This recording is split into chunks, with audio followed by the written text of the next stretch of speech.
법이 개정되기 전에는 빈집 및 소규모 주택 정비에 관한 특례법에 해당되는 사업들은 입주권에 대한 비과세 특례 혜택이나 대체주택 비과세 특례 혜택을 받지 못했는데 2022년 1월 1일 취득하는 주택조합원 입주권부터는 해당이 되기 때문에 여러분들께서 범위가 확대됐다는 거 조금 더 체크하시면 좋으실 것 같고요.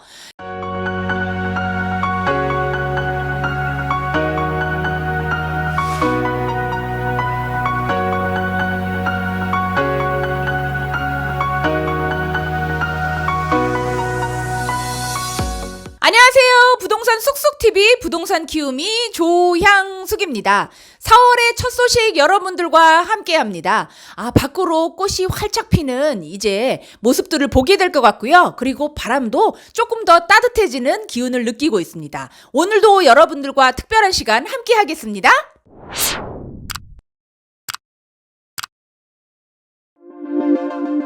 오늘은 광명뉴타운에서 부동산 키우미가 여러분들과 함께 오랜만에 세금에 관한 이야기 함께 하도록 하겠습니다. 재개발 지역이나 재건축 정비 사업 안에서 주택을 소유하고 있다가 입주권으로 변경이 되었을 때 비과세를 잘 받는 방법이 어떤 방법이 있는지, 입주권 비과세는 어떤 요건이 있는지에 대한 이야기를 해보려고 하는데요. 재개발, 재건축, 정비 사업에 관심이 많으신 분들께서는 이미 입주권이 어떤 내용인지 알고 계실 텐데요. 네, 맞습니다. 주택을 가지고 있다가 관리처분 계획 인가일을 기준으로 해서 관리처분 계획 인가일 전은 주택, 그리고 관리처분 계획 인가일 이후에는 입주권이라고 하는데요. 2005년도 5월 30일 이후부터 관리처분 계획 인가일을 기준으로 해서 입주권 를 얘기한다는 사실 함께 알고 계시면 좋으실 것 같고요. 주택을 소유하고 계시다가 그 주택을 가지고 있는 그곳이 재개발, 재건축의 사업지로 변모가 되면 사업 진행 단계를 걸치면서 관리처분 인가일을 맞이하게 될 텐데요.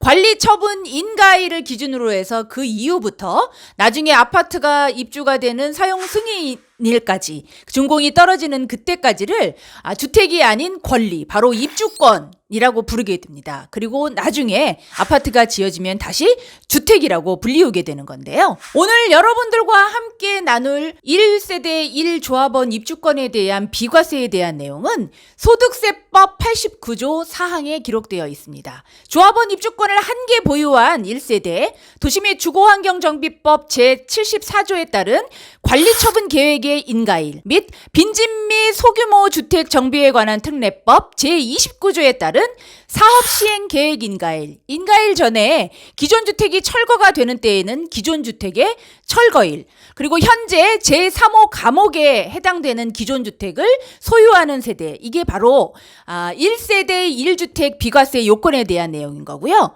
다음 항목의 어느 하나의 요건을 충족하여 양도하는 경우 해당 조합원 입주권을 양도하여 발생하는 소득을 바로 조합원 입주권 양도세라고 하는데요.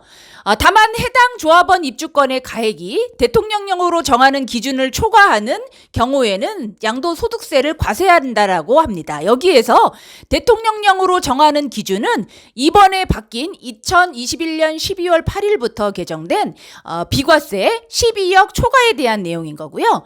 거기에 감옥에 보면 양도일 현재 주택을 보유하지 아니할 것이라고 얘기하고 있습니다. 앞선 영상에서 소득세법 89조에 대한 법조문에 대한 말씀을 드렸는데요. 조금 더 구체적으로 말씀을 전해드리면 비과세 요건이 관리처분 인가일 현재 충족이 돼야 된다는 얘기인 거고요. 비과세 요건에 대한 1세대 1주택에 대한 내용은 소득세법 시행령 154조에 기재가 되어 있으니까 여러분들 가서 한번 보시고요. 제가 나중에 시간이 된다고 하면 그중에 입주권 비과세 특례에 대한 내용도 한번 영상 남겨드리도록 할게요.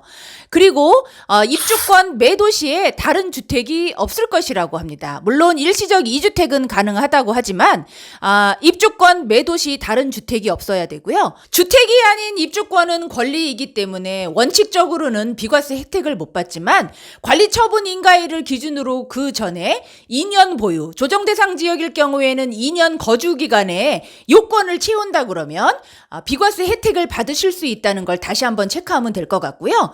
비과세 적용 대상에 대해서 한 번 더 말씀을 드리면 관리처분 인가일 기준으로 해서 주택으로 매수하신 분들께서는 원조합원이기 때문에 비과세 혜택을 받으실 수 있지만 승계 조합원인 분 같은 경우에는 관리처분 인가일 이후에 권리로 취득을 하셨기 때문에 입주권 비과세 혜택을 못 받으신다는 거 여러분들도 잘 알고 계시겠죠?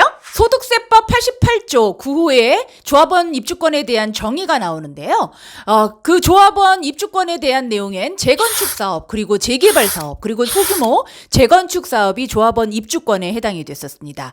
그런데 2021년 7월 세법 개정안을 통해서 조합원 입주권 범위가 확대가 됐죠. 그래서 올해 2022년 1월 1일 취득한 빈집 및 소규모 주택 정비에 관한 특례법에 해당되는 자율주택 정비사업, 그리고 가로주택 정비사업, 그리고 소규모 재개발 사업에 해당되는 입주권 또한 입주권으로 불린다는 사실 여러분들 특히 조심해서 알고 계셔야 될 것 같습니다. 법이 개정되기 전에는 빈집 및 소규모 주택 정비에 관한 특례법에 해당되는 사업들은 입주권에 대한 비과세 특례 혜택이나 대체주택 비과세 특례 혜택을 받지 못했는데 2022년 1월 1일 취득하는 주택 조합원 입주권부터는 해당이 되기 때문에 여러분들께서 범위가 확대됐다는 거 조금 더 체크하시면 좋으실 것 같고요. 1세대 1주택 입주권에 대한 오늘 내용 종합해서 드려볼게요. 일단 관리처분 인가일을 기준으로 해서 비과세 요건을 충족을 하셨다면 그분들께서는 언제든지 입주권으로 매도가 가능하시고요. 비과세 혜택도 물론 받으실 수 있고요. 그리고 관리처분 인가 전에 주택을 매수를 하셨지만 비과세 요건을 충족하지 못하셨다면 나중에 아파트 사용 승인일 이후에 거주기간, 조정대상 지역 같은 경우에는 거주기간을 채우셔서 요건을 충족하시면 입주권 비과세 혜택을 받으실 수 있고요. 그리고 관리처분 후에 입주권으로 매수를 하셨던 아까 말씀드렸던 승계조합원인 같은 경우에는 준공이 떨어진 이후에 2년 보유 그리고 2년 거주에 요건을 충족하셔야지만 비과세 혜택을 받으실 수 있다는 거. 그리고 여기서 한 가지 더, 기존의 정비사업 안에 재개발 재건축에서 상가나 토지를 소유하고 계셨던 분들께서 아파트로 입주권을 받으셨던 분들은 말씀드렸던 것처럼 관리처분 후에 입주권을 매수하신 분과 똑같이 생각하시면 되시기 때문에 나중에 준공이 떨어진 이후에 비과세 요건을 채우셔야지만 비과세 혜택을 받으실 수 있다는 거 한 번 더 알고 계시면 되실 것 같아요. 마지막으로 많은 분들께서 문의 주고 계시면서 알쏭달쏭한 거 한 가지 더 짚어드릴게요.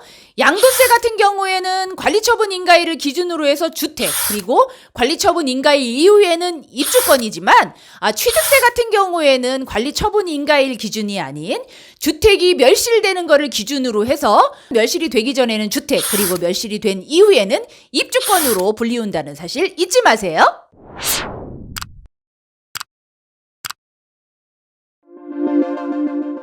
오늘은 입주권 비과세에 대한 말씀 전해드렸습니다. 세금에 대해서는 조금 더 구체적으로 디테일하게 말씀을 전해드려야 되겠지만 축약해서 말씀 전해드렸으니까 조금 더 구체적으로 관심을 가지고 세무사 상담을 받아보시는 거 잊지 마시고요. 오늘도 광명 사거리역 10번 출구에서 부동산 쑥쑥TV, 부동산 키움이 함께했고요. 다음에 더 좋은 영상으로 여러분들 준비해서 찾아뵙도록 하겠습니다. 구독! 좋아요 잊지 마시고요. 구독은 꼭 한 번만 눌러주시는 거 잊지 마세요.